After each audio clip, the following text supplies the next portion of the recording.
علی رضی اللہ تعالی عنہ نے ابو الحجاج اسدی کو کہا جاؤ اس کام پر جس کام پر مجھے رسول اللہ نے بھیجا تھا، کہ جو بھی قبر زمین سے بلند ہے جس پر عمارت ہے اسے مسمار کر دو اور یہ سنگ مرمر لگا کر آستانہ بنا کر وہاں پر چادر چڑھائے اس عقیدے کے ساتھ کہ یہ گنج بخش ہے، رنج بخش ہے، اللہ کی قسم ہے وہ وزیر اعلیٰ ہو یا وزیر اعظم ہو اس سے بڑھ کر کوئی پلید مشرک نہیں ہے۔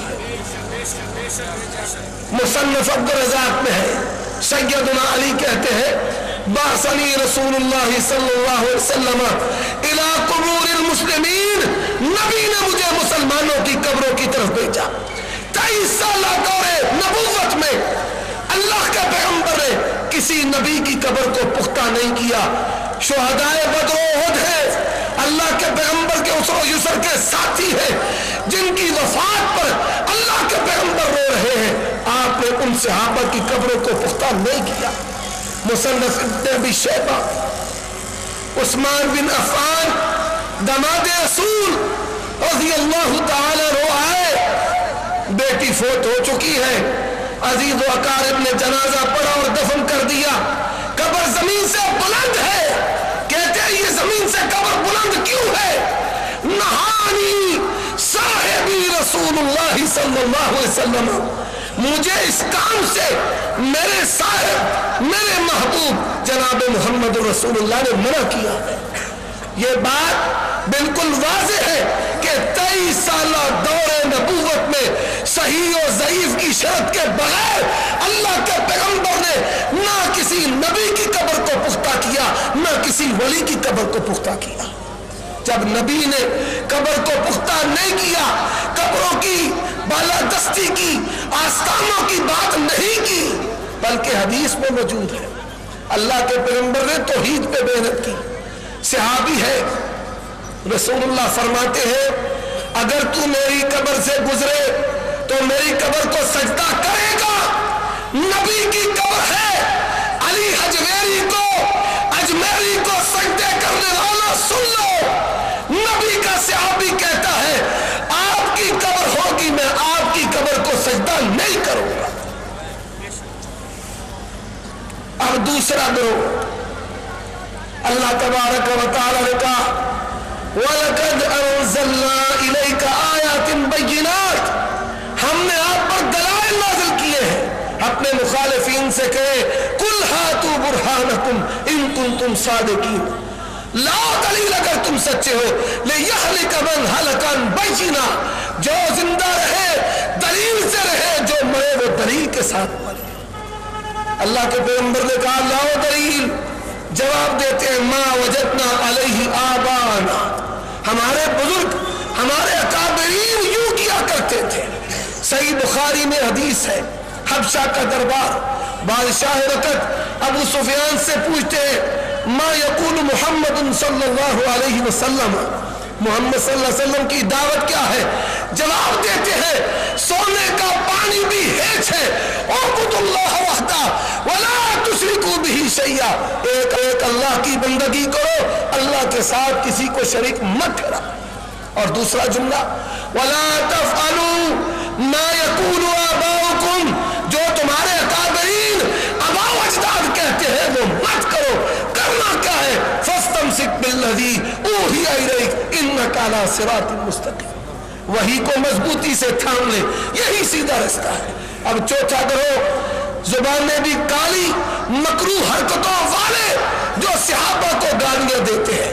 حضرات ایک نقطہ بیان کیا دیتا ہوں، احد پہاڑ اللہ کے پیغمبر نے کہا جبل یحبنا ونحبہ، یہ ایک ایسا پہاڑ ہے ہمیں اس سے محبت ہے، یہ ہم سے محبت کرتا ہے۔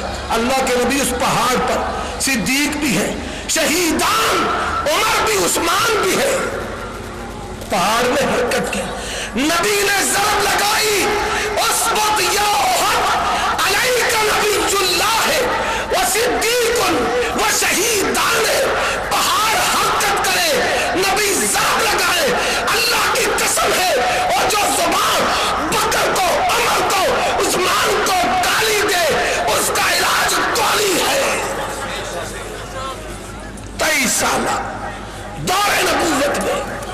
نبی نے کسی کو گالی نہیں دی ہے۔ اور شاعر نے کہا کتنے شیریں ہے تیرے لب کے رکیب جو گالیاں سن کے بھی بے مزہ نہ ہوئے۔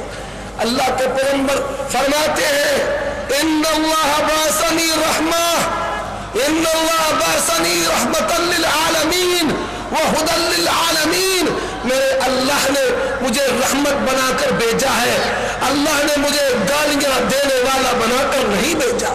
قرآن کہتا ہے انک لعلی خلق عظیم، جو اخلاق حسنہ کی سب سے بلند منزل ہے محمد الرسول اللہ صلی اللہ علیہ وسلم اس پر فائز ہے۔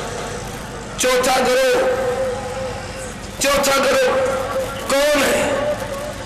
جن کا جرم یہ ہے نہ وہ قبر کی بات کرتے ہیں نہ قبر کی بات کرتے ہیں۔ شہید ملت حضرت علامہ صالح ظہیر شہید رحمت اللہ علیہ، اللہم ارحم رحمتا واسعۃ علی تربتہ الی یوم القیامہ، وہ کہا کرتے تھے لوگوں اہل حدیث وہ ہے جو نہ قبر پرست ہے نہ قبر پرست ہے، اہل حدیث وہی پرست ہے جب بھی بات کریں گے اللہ کے قرآن کی کریں گے، نبی کے فرمان کی کریں گے۔ اب یہ چوتھا گروہ ہے، اور دعوت دیتا ہوں صحابہ کے فضائل کی بات کرنے والے، صفا کی بات کرنے والے، صحابہ کا منہج کیا تھا، اللہ کا قرآن اترتا، نبی عمل کر کے دکھاتے، صحابہ اپناتے، مالک نے کہہ دیا الیوم اکملت لکم دینکم واتممت علیکم نعمتی ورضیت لکم الاسلام دینا۔ اب یہ طائفہ منصورہ اہل الحدیث کہا جاتا ہے، انگریز کے دور میں آئے، اس سے پہلے ان کا وجود نہیں تھا۔ ہمارے دربار ہزاروں سال پرانے ہیں، ہم اتنے پرانے ہیں، ان سے پوچھیں رسول اللہ پہلے تھے یا ابو حنیفہ پہلے تھے؟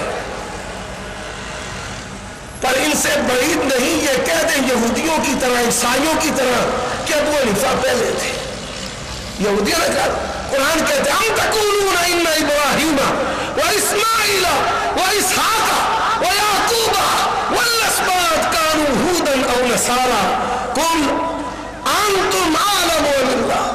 انہوں نے بھی کہا تھا کہ حضرت ابراہیم، اسماعیل، اسحاق، یعقوب ان کی اولاد جو ہے وہ یہودی عیسائی تھے، اور یہ بھی نہ کہہ دے کہ ابو حنیفہ پہلے ہے۔ لوگوں آگاہ ہو جاؤ، محمد الرسول اللہ پہلے ہے، اللہ کے پیغمبر امام اعظم ہے، جنہیں امام اعظم یہ کہتے ہیں 2/3 مسئلے میں ان کی بات نہیں مانتے، اور جن کو اہل حدیث امام اعظم کہتے ہیں اگر ایک مسئلہ بھی نہیں مانو گے تو پکے کافر ہو جاؤ۔ ہم نے امام اعظم مانا ہے، ہم رسول اللہ پہلے کے ہیں یا احمد رضا خان بریلوی پہلے کے ہیں؟ کون پرانے کون نئے ہیں؟ قرآن کی بات کرتے ہیں، بخاری کی بات کرتے ہیں، یہ انگریز کے دور کی بات کرتے ہیں۔ بھائی انگریز کا دور پہلے تھا یا قرآن اور بخاری پہلے تھے؟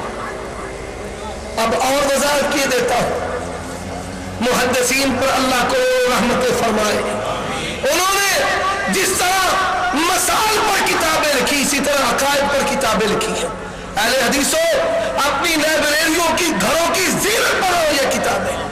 امام بخاری رحمہ الباری نے کتاب التوحید لکھی ہے، ابن خزیمہ نے کتاب التوحید لکھی ہے، ابن مندہ نے کتاب التوحید لکھی ہے، ابن مندہ نے کتاب الایمان لکھی ہے، کتاب السنہ احمد ابن حنبل رحمہ اللہ نے لکھی، کتاب السنہ عبداللہ بن احمد نے لکھی، اشعریہ آجری نے لکھی، عقیدہ طحاویہ امام طحاوی، کتاب العلو اثبات و صفت العلو ذہبی اور مقدسی کا، شرح عقیدہ طحاویہ، شرح اصول اعتقاد اہل سنت والجماعت، کتاب الاسماء والصفات